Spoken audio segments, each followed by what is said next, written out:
Hello నమస్తే, welcome back to our channel Jhansi's magic kitchen. ఈరోజు మా ఇంట్లో చికెన్ పచ్చడి పెట్టానండి. చాలా టేస్టీగా వచ్చింది. నా స్టైల్ ఎలా చేయాలో చూపిస్తాను చూడండి. ముందుగా మెంతులు, జీలకర్ర, ఆవాలు, దాల్చిన చెక్క, బిర్యానీ ఆకు, అలానే లవంగాలు, మిరియాలు వేసి మంచిగా డ్రై రోస్ట్ చేసుకొని పెట్టుకోవాలండి. ఆ తర్వాత మిక్సీకి వేసుకొని చల్లగైన తర్వాత పౌడర్ చేసుకోవాలి మెత్తగా. చికెన్ పికిల్కి ఈ మసాలా కంపల్సరీగా కావాలి. ఇది చాలా టేస్ట్గా ఉంటుంది. దీన్ని పక్కన పెట్టేసుకున్నాను. నెక్స్ట్ వచ్చేసి చికెన్ని నేను 1 కేజీ చికెన్ తీసుకున్నాను. బోన్లెస్ చేసుకోవచ్చు, విత్ బోన్ చేసుకోవచ్చు. బట్ నేను మిక్స్ చేసి తీసుకున్నానండి. బోన్లెస్ 2 తీసుకున్నాను. మంచిగా వాష్ చేసుకొని కొంచెం ఉప్పు, పసుపు వేసుకొని నీరు వాటర్ ఉంటుంది కదండి, చికెన్ వాష్ చేసిన దాంట్లో అది ఇంగిపోయేదాకా మనం కుక్ చేసుకోవాలి. ఈ చికెన్ని కుక్ చేసుకుంటే మంచిగా ఆ వాటర్ అంతా ఇంకిపోతుంది. ఇంకిపోయిన తర్వాత పికిల్ అనేది ఖరాబ్ కాకుండా ఉంటుంది. ప్రాసెస్ చికెన్ పచ్చడి అనేది ఈ విధంగా పెట్టాలి.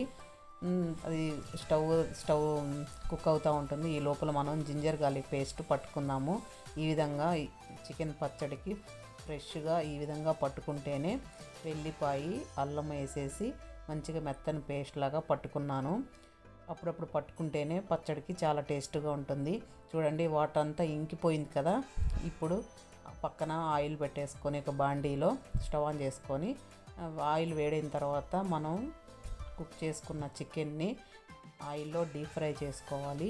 ఈ విధంగా డీప్ ఫ్రై చేసుకుంటే పచ్చడి నిలవ ఉంటుందండి. బయట ఉన్న 6 months వరకు ఖరాబ్ కాకుండా ఈ చికెన్ పచ్చడి అనేది నిలవ ఉంటుంది. చాలా టేస్టీగా బాగా ఉంటుంది. మంచిగా ఆయిల్లో గోల్డెన్ కలర్ వచ్చే వరకు మంచిగా వేయించుకోవాలండి. మరి ఎక్కువగా వేయించుకుంటే చికెన్ ముక్క అనేది గట్టిగా ఉంటుందండి.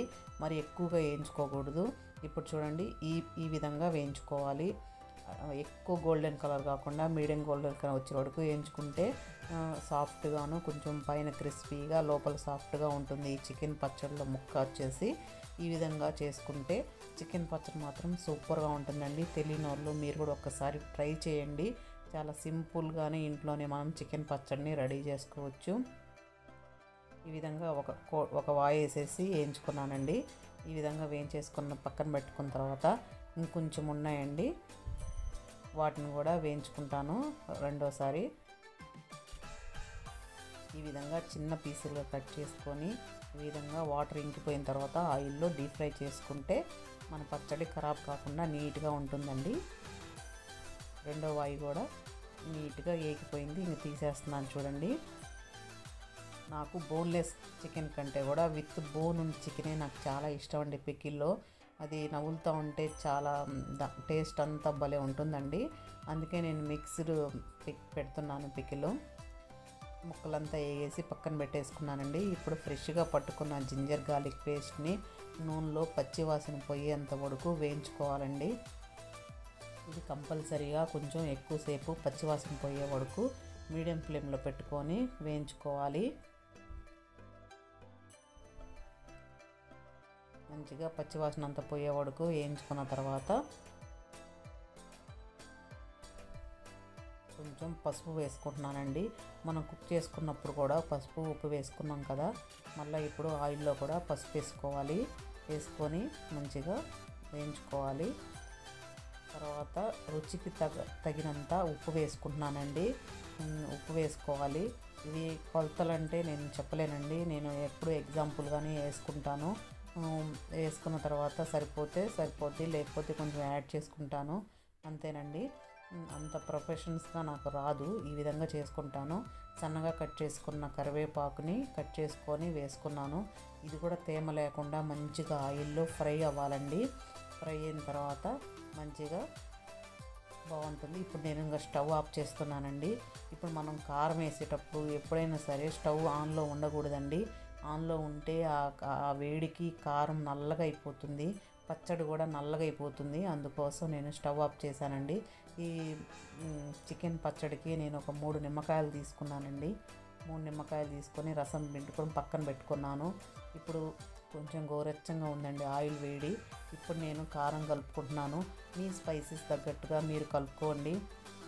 మేము ఎక్కువగా కారం తింటాం కానీ మా పిల్లలకి మాకు ఎట్లా ఇష్టం అంటే గ్రేవీ తక్కువ ఉండాలి, ముక్కలు ఎక్కువగా ఉండాలండి. అందుకని నేను కొంచెంగానే కారం వేసుకున్నాను.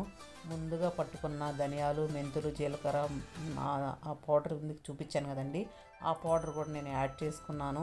అంతా మిక్స్ చేసేసిన తర్వాత 3 నిమ్మకాయల జ్యూస్ని ఇత్తులు లేకుండా పోసుకున్నానండి. ఈ విధంగా మొత్తం కలుపుకోవాలి. ఈ విధంగా మొత్తం కలుపుకున్న తర్వాత మనం ముందుగా వేయించుకున్న చికెన్ ముక్కలను కూడా వేసుకొని మొత్తం తిప్పుకోవాలండి. అంతా తిప్పుకోవాలి, కలిసే విధంగా చాలా టేస్టీగా ఉంటుందండి. మీరు ఒకసారి ట్రై చేయండి. మీకు కొంచెం గ్రేవీ ఎక్కువ కావాలి అదే గ్రేవీ అంటే పికిల్కి గుజ్జు అంటారు కదా, ఆ గుజ్జు ఎక్కువ కావాలనుకునే వాళ్ళకి కొంచెం కారం యాడ్ చేసుకోండి. అప్పుడు మీకు ఎక్కువ కొంచెం గ్రేవీ వస్తుంది. మాకు ఎక్కువ ఇష్టం ఉండదండి, మేము పీసెస్ ఎక్కువ ఉండాలి, గుజ్జు తక్కువ ఉండాలి, అందువల్ల మేము ఇలా యాడ్ చేసుకున్నాము. నాకు కొంచెం నూనె తక్కువైంది అనిపించిందండి. తర్వాత నేను వేడి చేసుకొని కొంచెం ఆయిల్ పోసుకోవడం జరిగిందండి. నాకు ఎందుకు కొంచెం ఆయిల్ తక్కువ ఉంది అనిపించింది. తర్వాత ఆయిల్ వేసుకొని కలుపుకున్న తర్వాత ఈ విధంగా డబ్బాలో పెట్టుకున్నానండి. ఒక ప్లాస్టిక్ డబ్బాలో కానీ ఒక గాజు సీసాలో కానీ ఈ విధంగా నిల్వ చేసుకుంటే ఒక 6 months అయినా బయట నిల్వ ఉంటుందండి. నాకు ఉప్పు కారం అంతా పర్ఫెక్ట్గా సరిపోయిందండి. ఈ విధంగా మీరు కూడా చేసుకోండి, టేస్ట్ ఎంజాయ్ చేయండి.